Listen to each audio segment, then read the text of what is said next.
संविधान की प्रमुख विशेषताओं के अंतर्गत पार्ट सेकंड का अध्ययन में हम आज बतलाएंगे कि राष्ट्रीयता की भावना को बढ़ाने वाला अनेक देशों के संविधान का आधार निर्मित मूल अधिकार, राज्य के नीति निर्देशक सिद्धांत, कल्याणकारी राज्य और संसदीय सरकार की स्थापना और संघीय शासन की स्थापना में आगे संविधान के पार्ट 1 के बाद इन सब पर चर्चा करते हुए आगे बढ़ते हैं।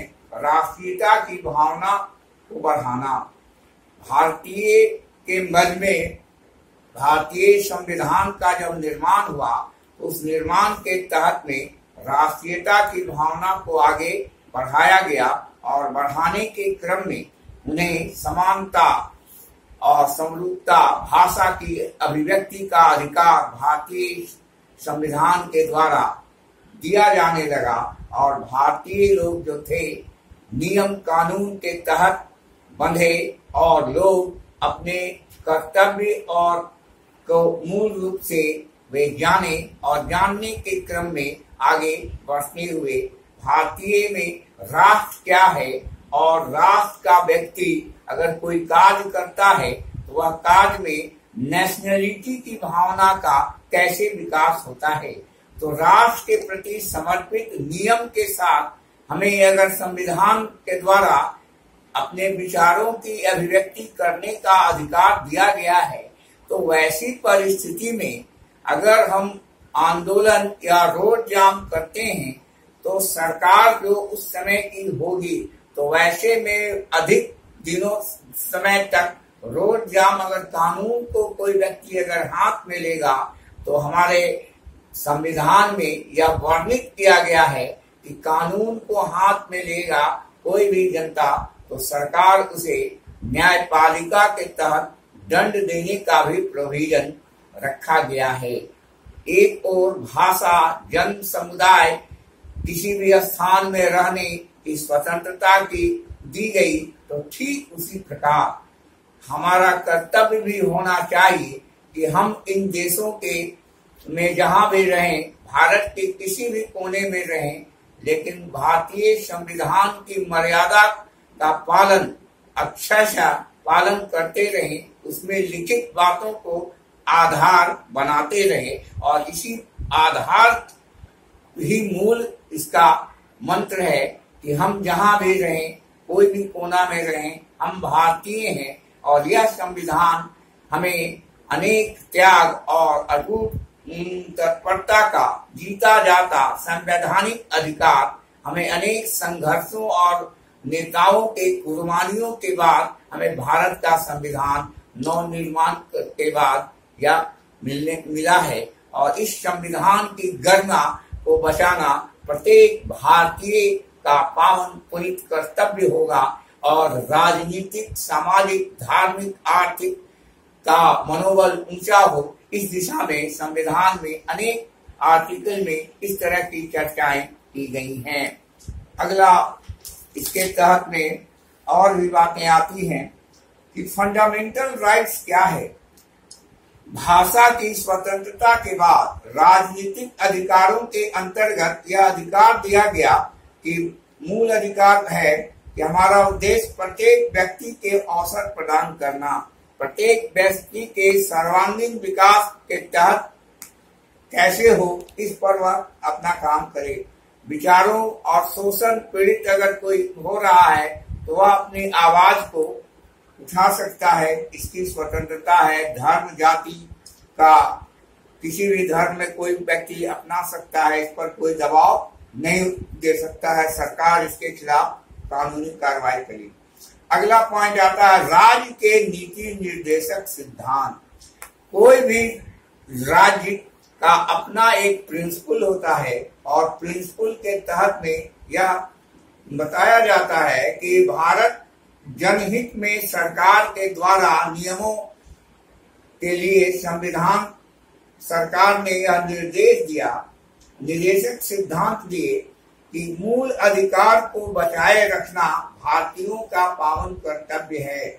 न्याय व्यवस्था, आर्थिक में सुधार, साथ ही साथ भारतीय निदेशक सिद्धांतों के तहत पालन करना, राज्य में ऐसी सामाजिक दूरी को बनाए रखना और आर्थिक सर्वांगीण विकास के लिए लोक कल्याणकारी योजनाओं का निर्माण करते हुए समान काम के समान वेतन का अधिकार समाज में भारतीय संविधान में दिया गया है। यह एक ऐसी विडंबना है कि लोअर एंड हायर तरह की बात भारतीय संविधान में दिया गया और जो असहाय हैं उन्हें सहायता करने के लिए योजना भारतीय संविधान में की गई है और भारत धर्मनिरपेक्षता के सिद्धांत को अपनाया है तो किसी भी मजहब व्यक्ति के लोग रह सकते हैं।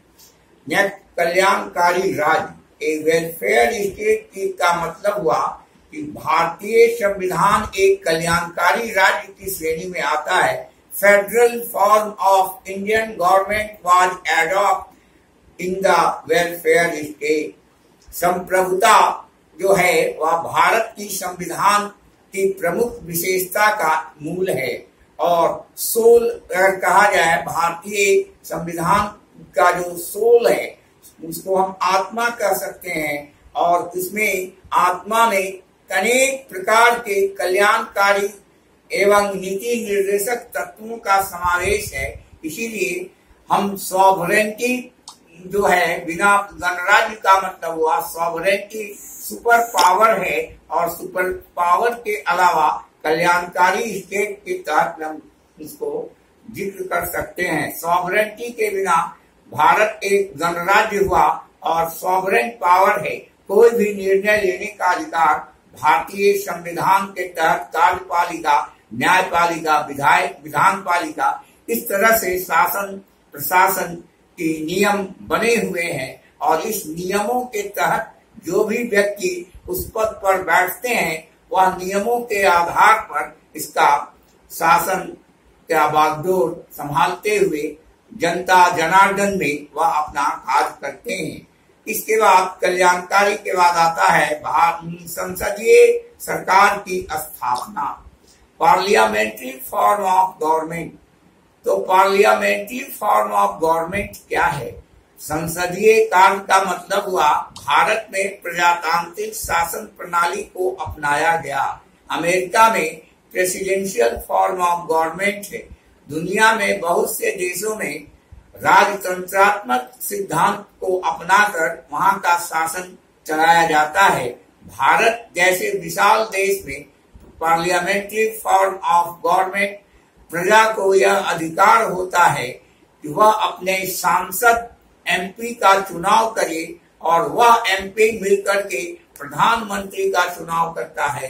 जो जिस दल बहुमत होता है उस दल का ही प्रधानमंत्री होता है और अन्य उसके मिनिस्टर होते हैं और प्रत्येक राज्य में स्टेट में अलग अलग शक्तियां होती हैं और संवैधानिक रूप से वह एमएलए अपना जिसका वर्चस्व होता है पार्टी का उसकी सरकार का निर्माण किया जाता है। तो यह पार्लियामेंट्री फॉर्म ऑफ गवर्नमेंट की विशेषता है और यह 5 वर्षों तक का इनका शासनकाल होता है। तो यह नियम पहले के नेताओं के द्वारा पूर्व में नियोजित तरीके से एडॉप्ट करके लिखित रूप में है, जिस पर आज कोई भी वाद विवाद करने वाला बात नहीं है क्योंकि इसका लिखित प्रमाण है और समय पर आवश्यकता अनुसार लोग जो हैं संविधान के जो एक्सपर्ट हैं हमारे भारत में वे इसका आंशिक संशोधन करने का अधिकार भारतीय कॉन्स्टिट्यूशनल हेड के आदेशानुसार जो है सो किया जा सकता है। इस तरह का प्रोविजन भारतीय संविधान में है। इसके बाद है संघीय शासन की स्थापना। संघीय शासन का तात्पर्य यह है कि भारतीय संविधान की विशेषता संघीय स्वरूप है। भारत के संविधान की विशेषता को अगर हम दृष्टिपात करें तो हमें यह मालूम होता है कि इसका जो संरचना है वह संघीय है। भारतीय संविधान को राजाओं का संघ कहा गया है, क्योंकि संविधान में केंद्र में संयोग और सरकार का शासन और राज्यों और सरकारों के बीच किस तरह से नियमों और परिनियमों के आधार पर राज्य अपना शासन केंद्र के द्वारा बने नियमों के आधार पर किन किन परिस्थितियों में राज्य को अधिकार अलग दिया जाता है और वह राज्य जो है वह कैसे कैसे आगे वो अपना संचालित करता है। राज्य अपना जिला में भेजता है, जिला अपना पंचायत में। तो नियमों का यह सिलसिला बरकरार रहता है। राज्य अपना कानून के तहत में यह अधिकार राज्य को दिया गया है। ऊपर के निर्णय को कैसे निष्पादित कराना और पालन कराने का अधिकार राज्य को समर्पित किया गया है। इसके बाद है स्वतंत्र न्यायपालिका तथा संस्थान। स्वतंत्र न्यायपालिका न्याय व्यवस्था जुडिशियरी सिस्टम्स ऑफ इंडिया में का जो है वह उसका विशेषाधिकार प्राप्त है कि न्यायपालिका में किसी का दबाव संभव नहीं। नवीन संविधान निर्माताओं ने न्यायपालिका की स्वतंत्रता पर विशेष जोर दिया। न्यायपालिका एवं कार्यपालिका इसी कारण यथासंभव अलग अलग है। न्यायपालिका कार्यपालिका अलग अलग है। न्याय व्यवस्था में जज और कार्यपालिका में एग्जीक्यूटिव फॉर्म में कौन सा कानून का क्या है समागम कानून लागू किया जाए।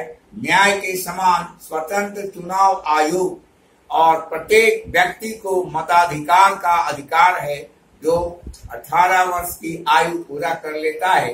तो भारतीय होने का यह एक प्रमाण है कि अपना